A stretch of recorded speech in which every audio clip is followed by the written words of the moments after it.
Hey guys, welcome back to my channel. ಹೇಗಿದ್ದೀರಾ ಎಲ್ಲರೂ? ಚೆನ್ನಾಗಿದ್ದೀರಾ ಅಲ್ವಾ?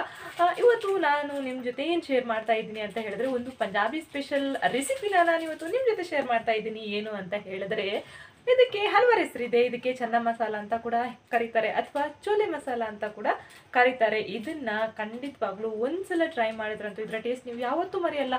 ಪದೇ ಪದೇ ಇದನ್ನ ಮಾಡ್ಕೊಂಡು ತಿಂತೀರಾ. ಇದು ಪೂರಿ ಜೊತೆಗೆ ಅಥವಾ ಭಟೂರೆ ಜೊತೆಗೆ ಸೂಪರ್ ಅಂತದಂತಹ ಕಾಂಬಿನೇಷನ್ ಅಂತ ಹೇಳ್ಬೋದು. ಹಾಗಾದ್ರೆ ಇದನ್ನ ಯಾವ ರೀತಿ ಮಾಡೋದು ಅಂತ ತಿಳ್ಕೊಳ್ಳೋ ಕ್ಯೂರಿಯಾಸಿಟಿ ನಿಮ್ಗಿದೆಯಾ? ಖಂಡಿತವಾಗ್ಲೂ ತಿಳಿಸ್ಕೊಡ್ತೀನಿ. ನಾನು ಇವತ್ತು ನಿಮ್ಗೆ ತಿಳಿಸ್ಕೊಡ್ತಾ ಇದ್ದೀನಿ. ಸೊ ಇದನ್ನ ಯಾವ ರೀತಿ ಮಾಡೋದು ಅಂತ ನೀವು ನೋಡ್ಬೇಕಾದ್ರೆ ಫಸ್ಟ್ ಇಂದ ಹಿಡಿದು ಎಂಡ್ ತನಕ ವಿಡಿಯೋ ಸ್ಕಿಪ್ ಮಾಡಿದ್ರೆ ನೀವು ನೋಡ್ಲೇಬೇಕು. ಖಂಡಿತವಾಗ್ಲೂ ಇದನ್ನ ನೋಡಿ ನಿಮಗೂ ಕೂಡ ಇಷ್ಟ ಆಗುತ್ತೆ. ನೀವು ಕೂಡ ನಿಮ್ಮ ಮನೆಯಲ್ಲಿ ಟ್ರೈ ಮಾಡಿ. ಇವತ್ತು ನಾನು ಚನ್ನ ಮಸಾಲಾಗೆ ಭಟೂರಿನ ಮಾಡಿದ್ದೀನಿ. ಇದಂತೂ ಸೂಪರ್ ಆದಂತಹ ಕಾಂಬಿನೇಷನ್. ಮತ್ತೆ ಇನ್ಯಾಕೆ ತಡ ಮಾಡೋದ್ರಿಂದ ಯಾವ ರೀತಿ ಮಾಡೋದಕ್ಕೆ ಏನೇನು ಸಾಮಗ್ರಿಗಳು ಬೇಕು ಅನ್ನೋದನ್ನ ನೋಡ್ಕೊಂಡು ಬರೋಣ. ಬೇಗ ಬೇಗ ನೋಡ್ಕೊಂಡು ಬರೋಣ, ಮತ್ತೆ ಬೇಗ ಬೇಗ ನಾವು ಇದನ್ನು ಟ್ರೈ ಮಾಡೋಣ. ಬನ್ನಿ. ಎಸ್ ಗಾಯ್ಸ್, ಚನ್ನ ಮಸಾಲನ ಮಾಡ್ಕೊಳ್ಳೋದಕ್ಕೆ ನಾನಿಲ್ಲಿ ಕಡಲೆನ ಇಡೀ ರಾತ್ರಿ ನೀರಲ್ಲಿ ನೆನೆಸಿ ಇಟ್ಕೊಂಡಿದ್ದೀನಿ. ಇದನ್ನ ಇವಾಗ ಒಂದು ಕುಕ್ಕರ್ಗೆ ಹಾಕ್ಕೊಂಡು ಬೇಯಿಸ್ಕೊಳ್ಳೋಣ.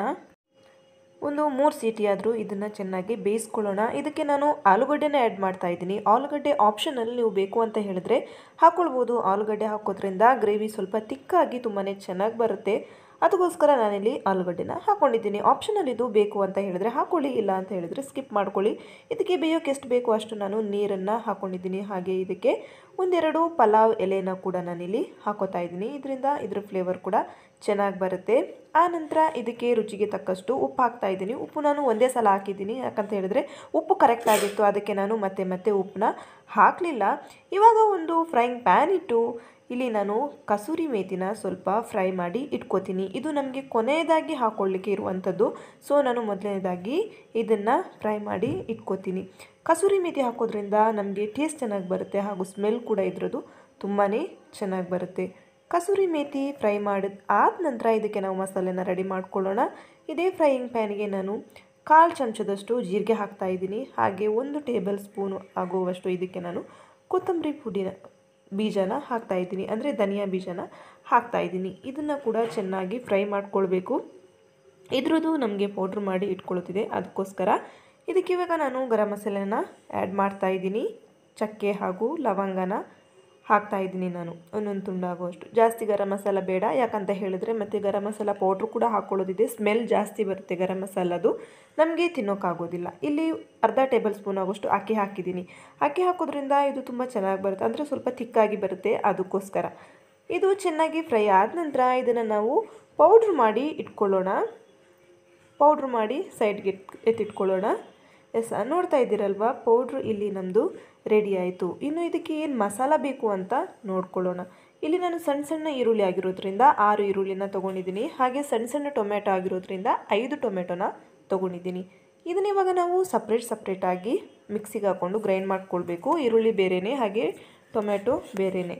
ಇಲ್ಲಿ ನಾನು ಮೊದಲನೇದಾಗಿ ಈರುಳ್ಳಿನ ಗ್ರೈಂಡ್ ಮಾಡ್ಕೋತೀನಿ.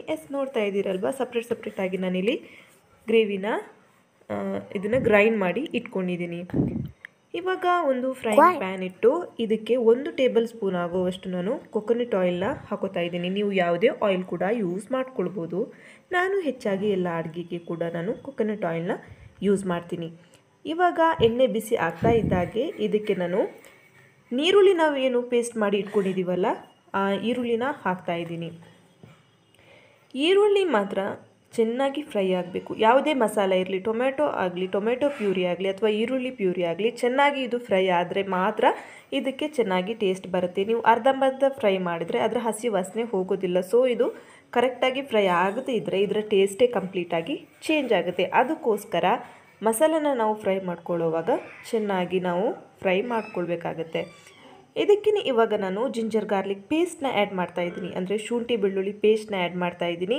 ಶುಂಠಿ ಬೆಳ್ಳುಳ್ಳಿ ಪೇಸ್ಟ್ ಕೂಡ ಅಷ್ಟೇ, ಇದ್ರದ್ದು ಕೂಡ ಹಸಿ ವಾಸನೆ ಹೋಗಬೇಕು. ಅಲ್ಲಿ ತನಕ ಇದನ್ನು ಚೆನ್ನಾಗಿ ಫ್ರೈ ಮಾಡ್ಕೊಳ್ಳಿ. ಇದು ಸ್ವಲ್ಪ ಡ್ರೈ ಆಗಬೇಕು, ಅಲ್ಲಿ ತನಕ ಇದನ್ನು ಸ್ವಲ್ಪ ಫ್ರೈ ಮಾಡ್ಕೊಳ್ಳಿ. ಇವಾಗ ನೋಡ್ತಾ ಇದ್ದೀರಲ್ವ, ಇದ್ರ ನೀರೆಲ್ಲ ಆವಿಯಾಗಿದೆ, ಇದು ಸ್ವಲ್ಪ ತಿಕ್ಕಾಗಿದೆ. ಇದಕ್ಕೆ ಇವಾಗ 1 ಟೇಬಲ್ ಸ್ಪೂನ್ ಆಗುವಷ್ಟು ಖಾರದ ಪುಡಿ ಹಾಕ್ತಾ ಇದ್ದೀನಿ, ಮೆಣಸಿನ ಪುಡಿ. ಆನಂತರ ಇದಕ್ಕೆ ಒಂದು ಅರ್ಧ ಟೇಬಲ್ ಸ್ಪೂನ್ ಆಗುವಷ್ಟು ನಾನು ಅರಶಿನ ಹಾಕೋತಾ ಇದ್ದೀನಿ. ಗರಂ ಮಸಾಲ ಪುಡಿ ಬೇಕು ಅಂದರೆ ಹಾಕ್ಕೊಳ್ಬೋದು, ಆಪ್ಷನಲ್. ನಾವು ಚಕ್ಕೆ ಲವಂಗ ಕೂಡ ಯೂಸ್ ಮಾಡಿರೋದ್ರಿಂದ ಬೇಕು ಅಂತ ಹೇಳಿದರೆ ಗರಂ ಮಸಾಲೆನ ಆ್ಯಡ್ ಮಾಡ್ಕೊಳ್ಬೋದು, ಅಥವಾ ಚೆನ್ನ ಮಸಾಲ ಅಂತ ಕೂಡ ಸಿಗುತ್ತೆ ಇದರದ್ದೇ, ನೀವು ಅದನ್ನು ಕೂಡ ಆ್ಯಡ್ ಮಾಡ್ಕೊಳ್ಬೋದು. ಗರಂ ಮಸಾಲ ಎಲ್ಲ ಹಾಕಿದ್ರೆ ನಮಗೆ ಚೆನ್ನ ಮಸಾಲ ಬೇಕಂತ ಇಲ್ಲ, ಅದಕ್ಕೋಸ್ಕರ ನಾನು ಸಿಂಪಲ್ಲಾಗಿ ಮಾಡ್ತಾಯಿದ್ದೀನಿ. ಮಸಾಲ ಓವರ್ ಆದರೂ ಕೂಡ ಸ್ಮೆಲ್ ಚೆನ್ನಾಗಿ ಬರೋದಿಲ್ಲ, ನಮಗೆ ತಿನ್ನೋಕ್ಕೆ ಇದು ಚೆನ್ನಾಗಿರೋದಿಲ್ಲ. ಗರಂ ಮಸಾಲದೇ ಸ್ಮೆಲ್ ನಮಗೆ ಹೊಡಿತಾ ಇರುತ್ತೆ, ಸೊ ನಮಗೆ ಜಾಸ್ತಿ ತಿನ್ನೋಕ್ಕಾಗೋದಿಲ್ಲ. ಅದಕ್ಕೆ ನಾವು ಸಿಂಪಲ್ಲಾಗಿ ಮಾಡ್ಕೊಳ್ಳೋಣ, ಎಕ್ಸ್ಟ್ರಾ ಏನು ಮಸಾಲೆಸ್ ಆ್ಯಡ್ ಮಾಡ್ಕೊಳ್ಳೋದು ಬೇಡ. ಇದನ್ನು ಇವಾಗ ಚೆನ್ನಾಗಿ ಫ್ರೈ ಮಾಡ್ಕೊಳ್ಳೋಣ. ಇದು ಕರೆಕ್ಟಾಗಿ ಚೆನ್ನಾಗಿ ಫ್ರೈ ಆಗ್ತಾ ಇದ್ದ ಹಾಗೆ ಇದಕ್ಕೆ ನಾವು ಟೊಮೆಟೊ ನಾವು ಅವಾಗ ಮಿಕ್ಸಿಗೆ ಹಾಕ್ಕೊಂಡು ಇದ್ವಲ್ಲ ಅದನ್ನು ಹಾಕ್ಕೊಳ್ಬೇಕು. ಇವಾಗ ನೋಡ್ತಾ ಇದ್ರಲ್ವ ಇದು ಎಷ್ಟು ತಿಕ್ಕಾಗಿ ಬಂದಿದೆ ಅಂತ, ಎಷ್ಟು ಗಟ್ಟಿಯಾಗಿದೆ ಅಂತ. ಇದ್ರದ್ದು ಕಂಪ್ಲೀಟಾಗಿ ನೀರಿನ ಅಂಶ ಎಲ್ಲ ಹೋಗಿದೆ, ಹಸಿ ವಾಸನೆ ಎಲ್ಲ ಹೋಗಿದೆ ಇದರದ್ದು. ಇವಾಗ ನಾನು ಟೊಮೆಟೊ ಪ್ಯೂರಿನ ಇದಕ್ಕೆ ಹಾಕ್ತಾಯಿದ್ದೀನಿ. ಟೊಮೆಟೊ ಪ್ಯೂರಿ ಫ್ರೈ ಮಾಡುವಾಗ ಕೂಡ ಅಷ್ಟೇ ಚೆನ್ನಾಗಿ ಫ್ರೈ ಮಾಡ್ಕೊಳ್ಬೇಕು. ಹಸಿ ವಾಸನೆ ಇದ್ದರೆ ಇದ್ರ ಟೇಸ್ಟ್ ಚೇಂಜ್ ಆಗುತ್ತೆ. ಸೊ ಇದನ್ನು ಕೇರ್ಫುಲ್ಲಾಗಿ ಚೆನ್ನಾಗಿ ನಾವು ಫ್ರೈ ಮಾಡ್ಕೊಳ್ಬೇಕಾಗುತ್ತೆ. ನೋಡ್ತಾ ಇದ್ರಲ್ವ, ಇದು ತುಂಬಾ ಚೆನ್ನಾಗಾಗುತ್ತೆ. ಭಟೂರೆ ಜೊತೆಗಂತ ಅಲ್ಲ, ಇದು ಪೂರಿ ಜೊತೆಗೆ ಕೂಡ ತುಂಬಾ ಚೆನ್ನಾಗಾಗುತ್ತೆ. ಖಂಡಿತವಾಗ್ಲೂ ಇದನ್ನು ನೀವು ಕೂಡ ಒಂದ್ಸಲ ಟ್ರೈ ಮಾಡಿ. ಇವಾಗ ನಾನು ಈ ಎಲ್ಲ ಮಸಾಲೆಗಳನ್ನು ಚೆನ್ನಾಗಿ ಫ್ರೈ ಮಾಡ್ತಾ ಇದ್ದೀನಿ. ಇವಾಗ ನೋಡ್ತಾ ಇದ್ದೀರಲ್ವ ಇದು ಎಷ್ಟು ಥಿಕ್ಕಾಗಿದೆ ಅಂತ, ದಪ್ಪ ಆಗಿದೆ ಇದು. ಇವಾಗ ನಾವು ಆವಾಗ ಗ್ರೈಂಡ್ ಮಾಡಿ ಇಟ್ಕೊಂಡಿದ್ವಲ್ಲ ಅಕ್ಕಿ ಹಾಗೂ ಗರಂ ಮಸಾಲಾನ, ಆ ಪೌಡ್ರನ್ನ ನಾನಿಲ್ಲಿ ಇದಕ್ಕೆ ಆ್ಯಡ್ ಮಾಡ್ತಾ ಇದ್ದೀನಿ. ಅದನ್ನು ಕೂಡ ಚೆನ್ನಾಗಿ ಫ್ರೈ ಮಾಡ್ತಾ ಇದ್ದೀನಿ. ಯಾವುದೇ ಮಸಾಲ ಹಾಕಿದ್ರೂ ಕೂಡ ಅಷ್ಟೇ ಹಸಿ ವಾಸನೆ ಹೋಗೋ ತನಕ ಚೆನ್ನಾಗಿ ಫ್ರೈ ಮಾಡ್ಕೊಳ್ಬೇಕು. ಇವಾಗ ನೋಡ್ತಾ ಇದ್ದೀರಲ್ವ, ಇದು ಕಂಪ್ಲೀಟಾಗಿ ಮಸಾಲ ಎಲ್ಲ ಚೆನ್ನಾಗಿ ಫ್ರೈ ಆಗಿದೆ. ಈ ಹೊತ್ತಿಗೆ ನಾನು ಇದಕ್ಕೆ ನಾವು ಏನು ಕಡಲೆ ಬೇಯಿಸ್ಕೊಂಡಿದ್ವಲ್ಲ ಆ ಬಿಳಿ ಕಡಲೆ ಅದನ್ನು ಹಾಕೋತಾ ಇದ್ದೀನಿ. ಆಲೂಗಡ್ಡೆನ ಎತ್ತಿಟ್ಟಿದ್ದೀನಿ. ಆಲೂಗಡ್ಡೆನ ಸಪ್ರೇಟಾಗಿ ಹಾಕ್ಕೊಳ್ಬೇಕು. ಇದು ಒಂದು ಕುದಿ ಬಂದ ನಂತರ ಆಲೂಗಡ್ಡೆನ ಸ್ಮ್ಯಾಶ್ ಮಾಡಬೇಕು, ಅದರ ಸಿಪ್ಪೆ ತೆಗೆದು ಸ್ಮ್ಯಾಶ್ ಮಾಡಿ ಹಾಕಬೇಕು. ಆವಾಗ ತುಂಬಾ ತಿಕ್ಕಾಗಿ ತುಂಬಾ ಚೆನ್ನಾಗಿ ಬರುತ್ತೆ ಗ್ರೇವಿ. ಆಲೂಗಡ್ಡೆ ಹಾಕೋದ್ರಿಂದ ಇದರ ಟೇಸ್ಟೇ ಚೇಂಜ್ ಆಗುತ್ತೆ, ತುಂಬಾ ರುಚಿಯಾಗಿ ಬರುತ್ತೆ ಗ್ರೇವಿ. ಅದಕ್ಕೋಸ್ಕರ ನಾನು ಆಲೂಗಡ್ಡೆನ ಹಾಕ್ತೀನಿ. ಇವಾಗ ನಾನು ಬರೀ ಕಡಲೆನ ಮಾತ್ರ ಇದಕ್ಕೆ ಹಾಕ್ಕೊಂಡಿದ್ದೀನಿ. ಇದನ್ನು ಚೆನ್ನಾಗಿ ಮಿಕ್ಸ್ ಮಾಡ್ಕೊಳ್ಳಿ. ನಂತರ ಇದಕ್ಕೆ ಒಂದು ಮುಚ್ಚಳನ ಮುಚ್ಚಿಬಿಟ್ಟು ಒಂದು ಕುದಿ ಬರೋ ತನಕ ಇದನ್ನು ಹಾಗೆ ಬಿಟ್ಬಿಡೋಣ. ನೋಡ್ತಾ ಇದ್ದೀರಲ್ವ, ಇವಾಗ ಚೆನ್ನಾಗಿ ಗ್ರೇವಿ ಕುದೀತಾ ಇದೆ. ಈ ಹೊತ್ತಿಗೆ ನಾವು ಆಲೂಗಡ್ಡೆ ಬೇಯಿಸಿ ಎತ್ತಿಟ್ಟಿದ್ವಲ್ಲ ಆ ಆಲೂಗಡ್ಡೆನ ಸ್ಮ್ಯಾಶ್ ಮಾಡಿಬಿಟ್ಟು ಇದಕ್ಕೆ ಹಾಕ್ಕೊಳ್ಬೇಕು. ಸ್ಮ್ಯಾಶ್ ಮಾಡಿಬಿಟ್ಟು ಹಾಕ್ಕೊಳ್ಳೋದ್ರಿಂದ ಇದಕ್ಕೆ ಚೆನ್ನಾಗಿ ಮಸಾಲ ಕೂಡ ಎಳ್ಕೊಳ್ಳುತ್ತೆ, ತುಂಬಾ ಟೇಸ್ಟಿಯಾಗಿ ಕೂಡ ಇದು ಬರುತ್ತೆ. ಅದಕ್ಕೋಸ್ಕರ ನಾನು ಇಲ್ಲಿ ಆಲೂಗಡ್ಡೆನ ಹಾಕ್ತಾಯಿದ್ದೀನಿ. ಇವಾಗ ನೋಡ್ತಾ ಇದ್ದೀರಲ್ವ, ಸ್ಮ್ಯಾಶ್ ಮಾಡಿದಂಥ ಆಲೂಗಡ್ಡೆನ ಇದಕ್ಕೆ ನಾನು ಆ್ಯಡ್ ಮಾಡಿದ್ದೀನಿ. ಇದನ್ನು ಒಂದು ಚೆನ್ನಾಗಿ ಇದಕ್ಕೊಂದು ಮಿಕ್ಸ್ ಕೊಡಿ. ಇದು ಒಂದಕ್ಕೊಂದು ಚೆನ್ನಾಗಿ ಹೊಂದ್ಕೊಳ್ಳೋ ರೀತಿ ಇದಕ್ಕೆ ಮಿಕ್ಸ್ನ ಕೊಡಿ. ನೋಡ್ತಾ ಇದ್ದೀರಲ್ವ, ಆಲೂಗಡ್ಡೆ ಹಾಕಿದ ತಕ್ಷಣ ಗ್ರೇವಿ ಎಷ್ಟು ತಿಕ್ಕಾಗಿ ಬಂತು ಅಂತ ನೋಡಿದ್ರಲ್ವ, ತುಂಬಾ ದಪ್ಪ ಆಗುತ್ತೆ ಇದು. ನಿಮಗೆ ನೀರು ಬೇಕು ಅಂತ ಹೇಳಿದ್ರೆ ನೀವು ನೀರನ್ನ ಆ್ಯಡ್ ಮಾಡ್ಕೊಳ್ಬೋದು, ಇಲ್ಲ ಅಂತ ಹೇಳಿದ್ರೆ ಬೇಡ. ನಮಗೆ ಈ ಗ್ರೇವಿ ಸ್ವಲ್ಪ ತಿಕ್ಕಾಗೇ ಬೇಕು, ತುಂಬ ನೀರಾಗಿ ಮಾಡ್ಕೊಳ್ಬೇಡಿ, ಚೆನ್ನಾಗಿರೋದಿಲ್ಲ. ಅದಕ್ಕೋಸ್ಕರ ಪೂರಿ ಎಲ್ಲ ಜೊತೆಗೆ ತಿನ್ನೋವಾಗ ಇದು ಚಪಾತಿ ಜೊತೆಗೂ ತಿನ್ಬೋದು. ತುಂಬಾ ಚೆನ್ನಾಗಿ ಕಾಂಬಿನೇಷನ್, ಚಪಾತಿ ಈ ಮಸಾಲ ತುಂಬಾ ಚೆನ್ನಾಗಿ ಕಾಂಬಿನೇಷನ್. ಇದರ ಬಾಯಿ ಮುಚ್ಚಳವನ್ನು ಮುಚ್ಚಿಡಿ, ಒಂದು ಕುದಿ ಬರಲಿ ಇದಕ್ಕೆ. ಆ ನಂತರ ಒಂದು ಕುದಿ ಬಂದ ನಂತರ ಇದಕ್ಕೊಂದು ಚೆನ್ನಾಗಿ ಮಿಕ್ಸ್ನ ಕೊಡುವಂಥದ್ದು. ನೋಡ್ತಾ ಇದ್ದೀರಲ್ವ, ಇದು ಎಷ್ಟು ಚೆನ್ನಾಗಿ ಕುದಿ ಬಂದಿದೆ ಅಂತ, ತುಂಬಾ ಚೆನ್ನಾಗಾಗಿದೆ ಇದು. ಇವಾಗ ಕಂಪ್ಲೀಟಾಗಿ ಆಗಿದೆ. ಈ ಟೈಮಲ್ಲಿ ನಾನು ಗ್ಯಾಸ್ನ ಆಫ್ ಮಾಡ್ಕೋತೀನಿ. ಇದಕ್ಕೆ ಸಣ್ಣದಾಗಿ ಒಂದು ಒಗ್ಗರಣೆ ಕೊಡೋದಿದೆ. ಒಗ್ಗರಣೆ ಅಂತ ಹೇಳಿದ್ರೆ ಕರಿಬೇವೆಲ್ಲ ಹಾಕ್ಕೊಳ್ಳೋಕ್ಕಿಲ್ಲ. ನಾನಿಲ್ಲಿ ಒಂದು ತುಂಡು ಆಗೋಷ್ಟು ಬೆಣ್ಣೆ ಹಾಕ್ಕೊಂಡಿದ್ದೀನಿ, ನೀವು ತುಪ್ಪ ಕೂಡ ಹಾಕ್ಕೊಳ್ಬೋದು. ಅದಕ್ಕೆ ಒಂದು 3 ಕಾಯಿ ಮೆಣಸನ್ನ ಉದ್ದಕ್ಕೆ ಕಟ್ ಮಾಡಿ ಹಾಕ್ಕೊಂಡಿದ್ದೀನಿ. ಹಾಗೆ ಇದಕ್ಕೆ ಸಣ್ಣದು ಕಟ್ ಮಾಡಿ ಬೆಳ್ಳುಳ್ಳಿ ಕೂಡ ಹಾಕ್ಕೊಂಡಿದ್ದೀನಿ. ಇದಿಷ್ಟೇ. ಇದನ್ನು ಚೆನ್ನಾಗಿ ಫ್ರೈ ಮಾಡ್ಕೊಳ್ಬೇಕು. ತುಪ್ಪ ಕೂಡ ಆಗುತ್ತೆ, ನಾನಿಲ್ಲಿ ಬೆಣ್ಣೆ ಹಾಕ್ಕೊಂಡಿದ್ದೀನಿ. ಆನಂತರ ಇದಕ್ಕೆ ನಾವು ಮೊದಲು ಫ್ರೈ ಮಾಡಿ ಇಟ್ಕೊಂಡಿದ್ದಂತಹ ಕಸೂರಿ ಮೇಥಿನ ಇದಕ್ಕೆ ನಾನು ಹಾಕೋತೀನಿ.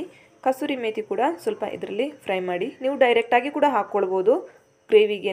ನಾನಿಲ್ಲಿ ಸ್ವಲ್ಪ ಫ್ರೈ ಮಾಡಿ ಹಾಕ್ತೀನಿ, ಬೆಣ್ಣೆಯಲ್ಲಿ ಸ್ವಲ್ಪ ಫ್ರೈ ಮಾಡಿ ಹಾಕ್ತೀನಿ. ಇದಕ್ಕೆ ಸ್ವಲ್ಪ ಖಾರದ ಪುಡಿ ಅಂದರೆ ಚಿಲ್ಲಿ ಪೌಡರ್ನ ಹಾಕೋತಾ ಇದ್ದೀನಿ. ಒಂದು ಸ್ವಲ್ಪ ಫ್ರೈ ಆದ ತಕ್ಷಣ ಇದಕ್ಕೆ ನಾವು ಗ್ರೇವಿಗೆ ನಾವು ಮಿಕ್ಸ್ ಮಾಡ್ಕೊಳ್ಳುವಂಥದ್ದು. ಈ ಥರ ಮಾಡೋದ್ರಿಂದ ಟೇಸ್ಟ್ ಇದ್ರದ್ದು ಡಬಲ್ ಆಗುತ್ತೆ. ಚೆನ್ನ ಮಸಾಲೆಗೆ ಸ್ಪೆಷಲ್ ಅಂತ ಹೇಳಿದ್ರೆ ಬೆಣ್ಣೆ ಹಾಕ್ತಾರೆ ಇದಕ್ಕೆ, ತುಂಬಾ ಚೆನ್ನಾಗಾಗುತ್ತೆ ಇದು. ಎಸ್, ನೋಡ್ತಾ ಇದ್ದೀರಲ್ವ, ಇವಾಗ ನಾನು ಇದಕ್ಕೆ ಚೆನ್ನ ಮಸಾಲಾಗೆ ನಾವಿಲ್ಲಿ ನಾವೇನು ಬೆಣ್ಣೆಯಿಂದ ಮಾಡಿರುವಂಥ ಒಗ್ಗರಣೆನ ಇದಕ್ಕೆ ನಾನು ಹಾಕ್ಕೊಂಡಿದ್ದೀನಿ. ಗ್ಯಾಸ್ನ ಮತ್ತೆ ಆನ್ ಮಾಡ್ಕೊಳ್ಳಿ. ಒಂದು ಸ್ವಲ್ಪ ಕುದಿ ಬರಲಿ ಇದಕ್ಕೆ. ಕೊನೆಯದಾಗಿ ಚೆನ್ನಾಗಿ ಕುದಿ ಬಂದ ನಂತರ ಕೊನೆಯದಾಗಿ ಇದಕ್ಕೆ ಸಣ್ಣದಾಗಿ ಕಟ್ ಮಾಡಿ ಕೊತ್ತಂಬರಿ ಸೊಪ್ಪನ್ನ ಹಾಕಿಬಿಡಿ. ಕೊತ್ತಂಬರಿ ಸೊಪ್ಪು ಹಾಕೋದ್ರಿಂದ ಫ್ಲೇವರ್ ತುಂಬಾ ಚೆನ್ನಾಗಿ ಬರುತ್ತೆ. ಇಷ್ಟ ಇಲ್ಲದವರು ಇದನ್ನು ಸ್ಕಿಪ್ ಮಾಡ್ಕೊಳ್ಬೋದು, ಹಾಕಿದ್ರೆ ಮಾತ್ರ ತುಂಬಾ ಚೆನ್ನಾಗಾಗುತ್ತೆ. ಕೊನೆಯದಾಗಿ ಇದ್ರ ಮೇಲೆ ಒಂದು ತುಂಡು ಬೆಣ್ಣೆ ಇಟ್ಬಿಟ್ರೆ ಇಲ್ಲಿ ನಮ್ಮದು ಚೆನ್ನ ಮಸಾಲ ಕಂಪ್ಲೀಟಾಗಿ ರೆಡಿ ಆಯಿತು. ಇವಾಗ ನಾನಿಲ್ಲಿ ಭಟೂರೆನ ಮಾಡ್ತಾಯಿದ್ದೀನಿ. ಈ ರೆಸಿಪಿ ಬೇಕು ಅಂತ ಹೇಳಿದ್ರೆ ನನಗೆ ಕಮೆಂಟ್ ಬಾಕ್ಸಲ್ಲಿ ಹೇಳಿ ತಿಳಿಸಿ, ಖಂಡಿತವಾಗ್ಲೂ ಇದನ್ನು ನಾನು ಮಾಡ್ತೀನಿ. ನೋಡ್ತಾ ಇದ್ದೀರಲ್ವ, ನೀವು ಪೂರಿ ಮಾಡುವಾಗ ಕೂಡ ಅಷ್ಟೇ ಮೇಲ್ಗಡೆಯಿಂದ ಎಣ್ಣೆ ಹಾಕಿ ಸ್ವಲ್ಪ ಪ್ರೆಸ್ ಮಾಡಿದ್ರೆ ತಾನೇ ಉಬ್ಕೊಳ್ಳುತ್ತೆ. ಕೆಲವರು ಪೂರಿ ಮಾಡುವಾಗ ಉಬ್ಕೊಳ್ಳೋದಿಲ್ಲ. ಸೊ ಈ ಥರ ನೀವು ಈ ಟ್ರಿಕ್ನ ಟ್ರೈ ಮಾಡಿ, ಖಂಡಿತವಾಗ್ಲೂ ಇದು ಉಬ್ಕೊಳ್ಳುತ್ತೆ. ಇಲ್ಲಿ ನಮ್ಮದು ಭಟೂರೆ ರೆಡಿ ಆಯಿತು, ಚೆನ್ನ ಮಸಾಲ ಕೂಡ ರೆಡಿ ಆಯಿತು. ಒಂದು ಪ್ಲೇಟಿಗೆ ಸರ್ವ್ ಮಾಡಿಕೊಂಡೆ ನಾನಿಲ್ಲಿ. ನೋಡ್ತಾ ಇದ್ದೀರಲ್ವ ಎಷ್ಟು ಚೆನ್ನಾಗಿ ಬಂದಿದೆ ಅಂತ, ಎಷ್ಟು ಉಬ್ಬಿ ಎಷ್ಟೊಂದು ಚೆನ್ನಾಗಿ ಬಂದಿದೆ ಅಂತ ನೋಡ್ತಾ ಇದ್ದೀರಲ್ವ. ಖಂಡಿತವಾಗ್ಲೂ ಇದನ್ನ ನೀವು ಟ್ರೈ ಮಾಡಿ. ನೋಡ್ತಾ ಇದ್ರಲ್ವ ಎಷ್ಟು ತೆಳುವಾಗಿ ತುಂಬಾ ಚೆನ್ನಾಗಿ ಬಂದಿದೆ. ಇದು ಸೂಪರ್ ಕಾಂಬಿನೇಷನ್. ಇದು ಪೂರಿ ಚಪಾತಿ ಭಟೂರೆ ಜೊತೆಗೆ ಸೂಪರ್ ಆದಂತಹ ಕಾಂಬಿನೇಷನ್. ಇದು ಖಾಲಿ ಆಗಿದ್ದೇ ಗೊತ್ತಾಗೋದಿಲ್ಲ ತಟ್ಟೆ. ಖಂಡಿತವಾಗ್ಲೂ ಇದನ್ನು ನೀವು ಕೂಡ ಟ್ರೈ ಮಾಡಿ. ಟೇಸ್ಟ್ ಯಾವ ರೀತಿ ಬಂದಿದೆ ಅಂತ ನನಗೆ ಕಮೆಂಟ್ ಬಾಕ್ಸಲ್ಲಿ ಹೇಳಿ ತಿಳಿಸಿ. ನೋಡಿದ್ರಲ್ವಾ ನಾವು ಚೆನ್ನ ಮಸಾಲನ ಯಾವ ರೀತಿ ಮಾಡಿದ್ವಿ ಅಂತ. ಖಂಡಿತವಾಗ್ಲೂ ಇದನ್ನ ನೀವು ಕೂಡ ಟ್ರೈ ಮಾಡಿ. ಯಾವಾಗಲೂ ಕೂಡ ಒಂದೇ ತರಹದ ತಿಂಡಿಗಳನ್ನ ಮಾಡಿ ತಿಂದು ಬೋರ್ ಆಗಿದ್ರೆ ಈ ಥರ ಡಿಫ್ರೆಂಟ್ ಆಗಿ ಏನಾದರೂ ಟ್ರೈ ಮಾಡಿ. ನಿಮ್ಮ ಮನೆಯಲ್ಲೂ ಕೂಡ ಎಲ್ಲರೂ ಇಷ್ಟಪಡ್ತಾರೆ, ನೀವು ಕೂಡ ಖಂಡಿತವಾಗ್ಲೂ ಇಷ್ಟಪಡ್ತೀರಾ. ಮತ್ತೆ ಇನ್ಯಾಕೆ ತಡ ಮಾಡೋದು, ನಾಳೆ ಬೆಳಗಿನ ತಿಂಡಿಗೆ ಇದನ್ನೇ ಟ್ರೈ ಮಾಡಿ ಅಂತ ಕೇಳ್ಕೊತೀನಿ. ಟೇಸ್ಟ್ ಯಾವ ರೀತಿ ಬಂದಿದೆ ಅಂತ ನನಗೆ ಕಮೆಂಟ್ ಬಾಕ್ಸಲ್ಲಿ ನೀವು ಹೇಳಲೇಬೇಕು. ಎಸ್ ಗಾಯ್ಸ್, ಇವತ್ತಿನ ವಿಡಿಯೋ ಇಷ್ಟ ಆದರೆ ನೀವು ನೋಡಿ ನಿಮ್ಮ ಫ್ರೆಂಡ್ಸ್ ಆ್ಯಂಡ್ ಫ್ಯಾಮಿಲಿಗೆ ಎಲ್ಲರಿಗೂ ಕೂಡ ಶೇರ್ ಮಾಡಿ. ಎಲ್ಲರೂ ಕೂಡ ಈ ರೆಸಿಪಿನ ಮಾಡಲಿ ಅಂತ ನಾನು ಕೇಳ್ಕೊತೀನಿ. ಇವತ್ತಿನ ನನ್ನ ವಿಡಿಯೋ ಇಲ್ಲಿಗೆ ಏನು ಮಾಡ್ತೀನಿ. ವಿಡಿಯೋ ಇಷ್ಟ ಆದರೆ ವಿಡಿಯೋ ಒಂದು ಲೈಕ್ ಕೊಡಿ, ಹಾಗೆ ವಿಡಿಯೋ ಶೇರ್ ಮಾಡೋದನ್ನು ಮರಿಬೇಡಿ. ನಿಮ್ಮ ಎಲ್ಲ ಫ್ರೆಂಡ್ಸ್ ಆ್ಯಂಡ್ ಫ್ಯಾಮಿಲಿ ಜೊತೆಗೆ ನನ್ನ ವಿಡಿಯೋನ ಶೇರ್ ಮಾಡಿ ನನಗೆ ಸಪೋರ್ಟ್ ಮಾಡಿ ಅಂತ ಕೇಳ್ಕೊತೀನಿ. ಹಾಗೆ ಯಾರೆಲ್ಲ ಫಸ್ಟ್ ಟೈಮ್ ವಿಡಿಯೋ ನೋಡ್ತಾ ಇದ್ರೆ ಅಥವಾ ಯಾರೆಲ್ಲ ಸಬ್ಸ್ಕ್ರೈಬ್ ಮಾಡಿ ನನ್ನ ವಿಡಿಯೋಗಳನ್ನು ನೋಡ್ತಾ ಇದ್ರೆ ದಯವಿಟ್ಟು ನನ್ನ ಚಾನಲ್ಗೆ ಸಬ್ಸ್ಕ್ರೈಬ್ ಮಾಡಿ ಅಂತ ಕೇಳ್ಕೊತೀನಿ. ಇವತ್ತಿನ ವಿಡಿಯೋನ ನಾನು ಇಲ್ಲಿಗೆ ಎಂಡ್ ಮಾಡ್ತೀನಿ. ನಾಳೆ ಇನ್ನೊಂದು ಹೊಸ ರೀತಿಯ ವಿಡಿಯೋನಿಗೆ ನಾನು ನಿಮ್ಮನ್ನು ಭೇಟಿ ಮಾಡ್ತೀನಿ. ಅಲ್ಲಿವರೆಗೂ